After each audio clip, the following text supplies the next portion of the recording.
Hello, everybody. Thank you for joining us today. We are excited to share some of our new videos for 2026. We're taking a little bit different direction this year. And we really want to be sharing more about who are we at LoveINC? What do we do? And so the first video for this year, we're going to be asking the question, what is LoveINC? And we're going to be bringing in some different guests for this video and as well as future videos where we ask the question, what is LoveINC? And then we'll have additional videos throughout this year that also cover different topics related to the work we do here at LoveINC and who we are. So with that, I want to introduce our guests today. First, we have Robin Fleming here, and you all probably know her as she's been one of our blog writers for the last year, made regular appearances with us, and really put together some great content for us. So welcome, Robin. Thanks for joining us. And we also have Matt Baumgartner. He is one of the pastors of one of our partner churches here in Oregon City, and he's joining us today as well. Matt, tell us a little bit about yourself. Yeah, sure. My name is Matt Baumgartner, like you so eloquently said, Travis. I'm from the East Coast. I've been here in Oregon City just 9 months at this point, and pastor at Oregon City Evangelical Church. My family, we moved here 9 months ago to take on the leadership of that church and to serve the city in this area. Been in ministry about 20 years, all told, full-time as a pastor for the last 11. Came from the Christian Missionary Alliance, now into the Evangelical Church, this small denomination in the Pacific Northwest. It's been a crazy transition, been really great. Summer was really wonderful. We moved here back in March, right at the end of the Pacific Northwest winter. Right. Got to experience all the sunshine, and now we're at the beginning of the wet. Yeah, so we'll see how this goes. We're used to the snow. Now we've got to get used to the rain, but it's all good. So it's been great so far. We've loved the church. We love this area, and it's been really fun transition. No complaints. We're glad to hear it, Matt. We're glad to have you here and being just a part of LoveINC as well. It's been great getting to have you and getting to know you and also getting to connect with your church again. Your church here in Oregon City was actually one of the founding churches of this LoveINC over 20 years ago now. And over the years, the relationship has kind of changed, and we're just, since you've come to this church, your church has really been able to reconnect with us here at LoveINC, and it's been really nice to get to know your congregation a bit more and see how we can really connect with you guys some more. Yeah, it's been good. There's been our church has gone through transition over the last 10 years, a lot of ups and downs. COVID got weird with everybody, right? And since I've come, I think we're kind of in a blank slate stage, as a lot of churches can be when you go through pastoral transitions. And I'm coming in and just wanting to see our church serve our community well. And given that A, we have a historical connection with LoveINC, and B, LoveINC is a really good organization doing some really good stuff, it's kind of a no-brainer to say, hey, let's pursue this and see what we can do together. Yeah, well, with that, we'll go ahead and kind of get into our discussion for today. So ultimately, we want to ask the question, what is LoveINC? How do you understand the LoveINC model and what we do? And this is you're in a unique position with that, with your church having been a part of LoveINC for some time, but you're actually new into your church there. So I'd love to just kind of hear, both your thoughts, like how do you understand what LoveINC is, what our model is of serving both the church and the community? Yeah, still figuring that out. So how do I understand it? Being so new to the church and to the area and to LoveINC, there's a lot of swirling in my head as I've tried to put some pieces together. And no analogy is going to be perfect, right, when you think of things. So forgive me. But LoveINC, I see LoveINC as a real asset to the church, in that there's almost like a broker sort of relationship. And that's kind of a weird way to say it. But the church, we do the church things, And, we have a very limited scope in terms of, which is unfortunate, but so many churches, we're just limited in what we can do. We do worship, we do our church programming, we take care of each other, and we sometimes are able to get past ourselves and reach our community, but it's all based on kind of relationships in a lot of ways to our immediate kind of surroundings or to a person who knows a person. Love Inc., given that you are kind of a third party to the church, you have fingers in different areas and different pies, more relationships than the church has, different relationships than the church has, really provides a connection point. And this is why I use the term broker, between people that the church just doesn't know yet and people who are in proximity, or whether it's immediate or close enough proximity, who could really use help that the church can provide, or need connection that the church can provide, relationship, friendship, to people or to Jesus. And we're here, So when I say broker, I mean, you can make those connections between church and individual and put us in touch together to provide those things, whether it is material help, whether it is relational help or spiritual help. And sometimes those things are all wrapped together, as you know. Most times probably they are. And you kind of start those connections, and then hopefully the church can keep those connections going and continue to walk with people as they take ownership of some of the things they're going through. And one of those things being their faith and engage in the community. And the hope is that they get to know Jesus, and we can help with that process. So that's kind of how I see Love Inc. working together with the church and in the community. Again, I'm still new and kind of seeing it play out in a very limited way. Like you said, our church is really just starting to re-engage in some of those things. We in fact had just a couple weeks ago, someone reach out to Love Inc., and then Love Inc. reached out to us, someone in our neighborhood who needed something. So we were able to take those steps to connect with them and help them with something. That we'll see where that goes, if it goes anywhere, but that process we got to help play out for that individual.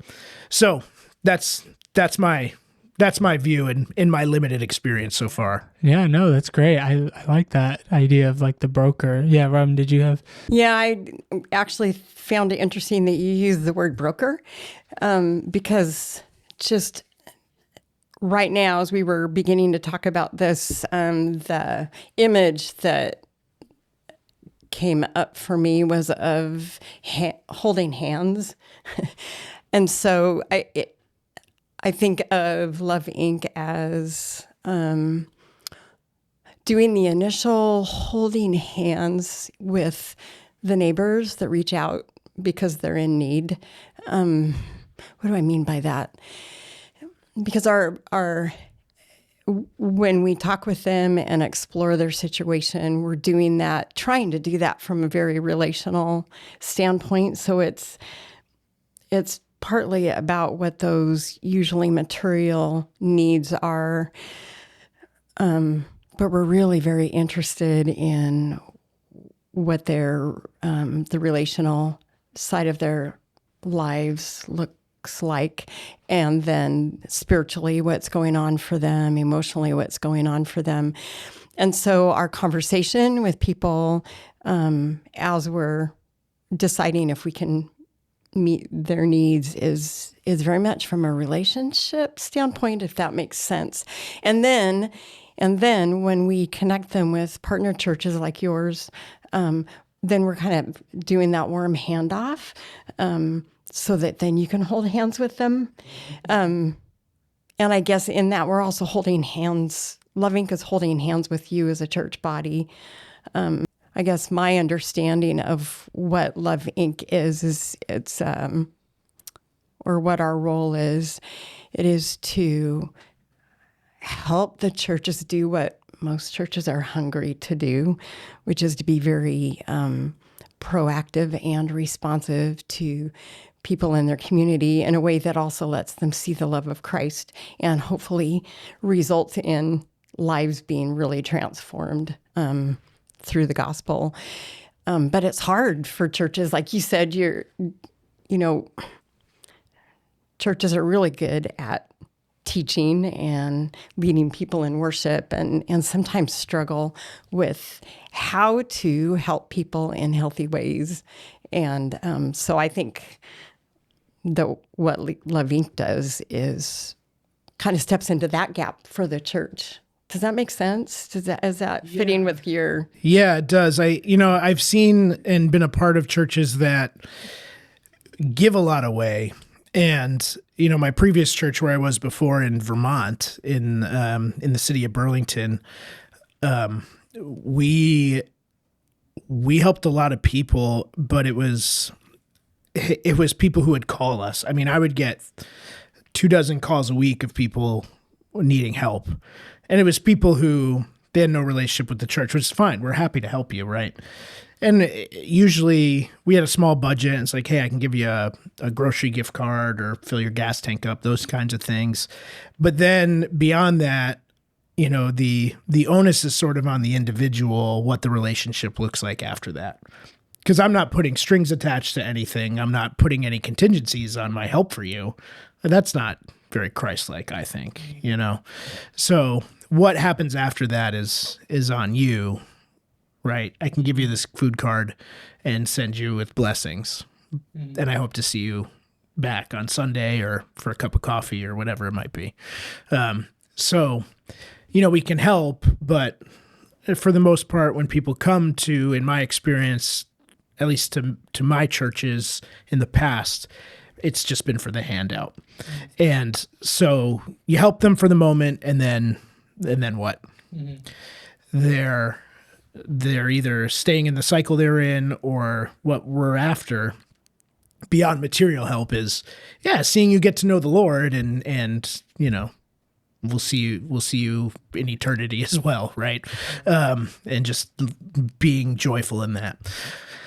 With LoveINC and what I have understood what this organization does is, you really dig in with the individuals, and it's, if someone calls, you get them in process before anything else takes place, right?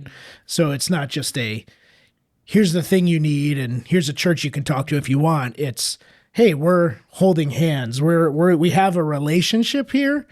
And we don't take that for granted, and we want to help you and love you. And, so there's the opportunity to really do this well in a very holistic, like, health and growth and life change is pretty remarkable, Which I think what's kind of coming to the forefront right now for me is maybe what we do at LoveINC is we make that conversation more overt.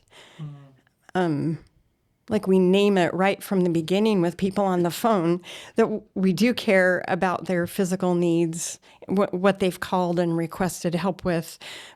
But we make it pretty clear from the outset that we're all also interested in them holistically as a person, and we try to make that clear that that's where the conversation is headed. So maybe that's a difference. It's not that, like in your ministry that you've done over the years and helping people, it's not that wasn't ever present, but maybe part of what we do, because it's our job at LoveINC, is to just bring that to the light right away.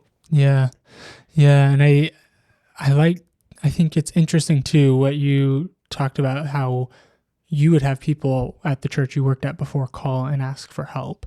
And we see that, I'm working at a church previously myself, we would have people drive up to the church during the week asking for gas cards or calling in. But here at LoveINC, we open up the services of the church, the ways that the church can be generous and care for neighbors in a different kind of way, because as I'm sure you can probably speak even more to this, there are a number of people who would be very hesitant to call a church and ask for help, who wouldn't think of that as an option, or would be like, no, I would not turn to them. I would feel judged. I would feel this or that or the other about it. That at LoveINC, we work with the churches, we partner with the churches, but when they call us, they can feel a little bit more confident that I'm calling a place that tries to help people. And so it kind of gives us a different in with people that the church might not normally be able to reach because of that hesitancy that people might have for whatever reason. So I'm curious, have you noticed any misconceptions about what LoveINC is? I mean, you've only been kind of exposed to us for the last couple of months here, and you've been with us for quite some time, though, and even before that at a LoveINC in Hillsboro. So what kinds of misconceptions have you maybe noticed about LoveINC? Well, I can speak to some I've had, being fresh. Yeah. I think one big one is like, I'll just send you to LoveINC. Yeah. Right?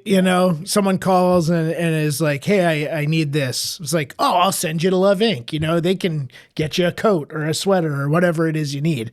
Not understanding the fullness of LoveINC's real process and mission. It's not LoveINC is not a food pantry or a clothing shelf or whatever. It's bigger than that, So, and it's not an outsourcing of local outreach, which I think is kind of a misconception I've had as well. It's like, hey, I don't need to think so much about this because, I can just let LoveINC do it or, send the person there. So that's a misconception I think I had pretty early on, and even not so early on was as I'm trying to figure out what LoveINC meant and looked like and everything, excuse me, was I can sort of outsource some of that local outreach and practical help to LoveINC, when in reality, LoveINC is, for a lack of a better term, outsourcing that help to the local church, so it's kind of like it's like a backwards way of thinking about it from the church perspective. The partnership doesn't go church to LoveINC. It really goes LoveINC to the church, but it really is symbiotic in both directions in a sense, rather than saying, oh yeah, if you need something, I'll just bounce you over to LoveINC. They can take care of you. But that's not really how it works, So that was probably the biggest one for me. Because, ultimately, we want your church to be equipped, to be empowered, to connect with those people and help them. Yeah. I think I was under the same misconception even when I was serving, maybe when I began here, and then when I was serving in Hillsboro, maybe because the church I was a part of didn't fully understand, and so our messaging was kind of in error, We participated in a children's clothing ministry, but I thought of it, I think, as a LoveINC ministry, not as a partnership. I don't know. I just didn't have quite the understanding, and I don't know that anybody did, that, wait, this is an opportunity for connection with those people in the community that we say that we want to reach. We're not just handing out clothing because LoveINC is a good organization. I don't know. Yeah. It was lacking. It's a complicated thing that takes a while. I mean, I've been on staff here almost 3 years now, and I've been coming around, though. I mean, really about 4 years now since Stuart started here. And I think, I've probably felt more confident. I don't know if I'd say 100% confident, but more confident in my understanding of it for maybe the last 6 months or so, that I've felt like, but in 2 months, I'll probably be like, oh, wait, nope, didn't get that right. It's constantly like, we're constantly kind of refining that idea of who we are and how we work. I know when I first started coming around, my understanding was, we give out stuff and the churches help us, but now it's like, wait, okay, no, our goal is to see the people in the church connected to the people down the street from them in their neighborhood who need their help. and we're trying to hold their hand and bring them together and say, here, you guys can help each other, you know? Yeah. For instance, I have this family in my church. It's kind of a messy situation. I won't go into too much detail just for the sake of, them, but mom is out of the picture, living on the street, older sister's taking care of younger siblings, plus has her own kid, and the other one has a kid, and the sisters have moved in, and they've been coming to the church for a while. We actually baptized a few of them a few weeks ago, but can't hold it. We've paid their rent a few times, and I've had the thought with them, I should connect them with Love Inc. for the sake of, knowing your process and the holistic nature of like, digging in with them. Hey, do you have beds and all this stuff, and just how you guys intake and kind of walk with people through that. So I've had that thought in the past of like, hey, if I could connect them with Love Inc., then they'll get taken care of in this way. They're part of our church and all that. But as I've chewed on that over the last few months, just everything you've just said, holding the hands of people in the community and the church, it's like, no, that's not who Love Inc. is necessarily. Could they help this family? Yes. But is that the mission of Love Inc.? Mm-hmm. These people are in the church. They're believers. They're already connected. No, they're mine to take care of at this point. Mm-hmm. Not me as in Matt, but mine as in our church family. We should be surrounding this family, caring for them, doing everything we can for them. They're here. They're ours, right? Love Inc., in my perspective, your laser beam focus, the eye of Sauron of Love Inc. is right, is beamed into the neighborhoods around our church that, in the houses and the homes where the people they don't know Jesus, right?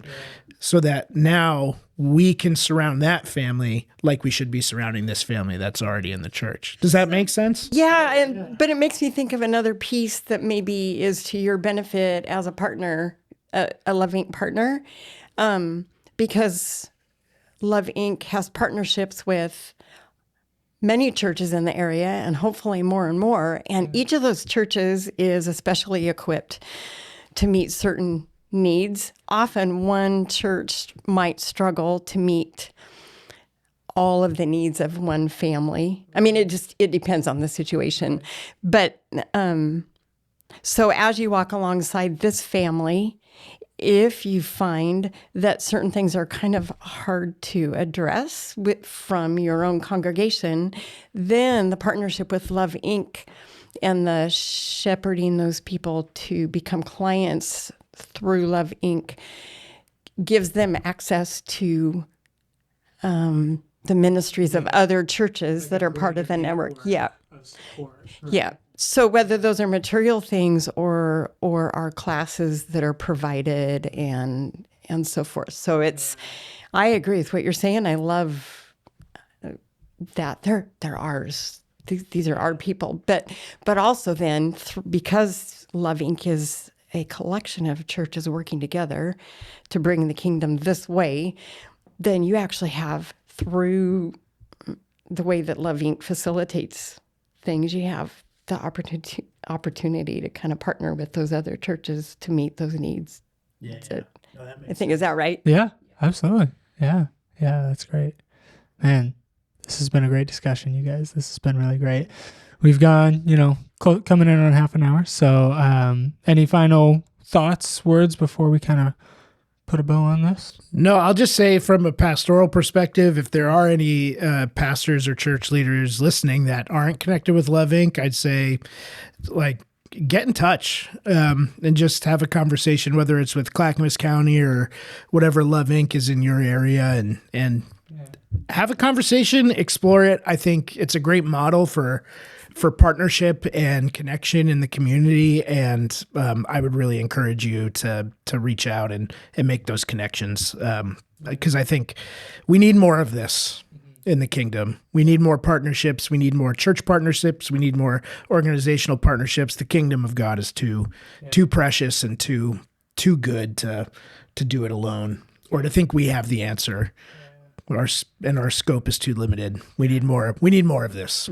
Yeah. I know. I just read this morning that the Pope and I can't remember like the head patriarch of the Eastern Orthodox Church have been meeting and in conversation.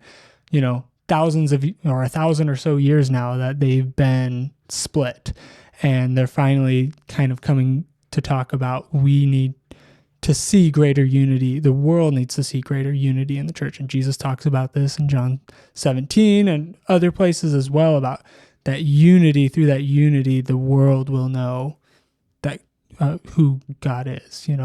They will see him through our love for each other. So any final thoughts, Robin, before we close up? No, it probably would just repeat what you said. Yeah, well, great. Well, thank you guys both so much for joining us. Thank you, everybody, for watching. We really appreciate it. Feel free to like and subscribe to our channel and leave a comment down below if you have any thoughts or questions, or if you want to get in touch with us here at LoveINC, you can go to our website as well. And we'll see you next time.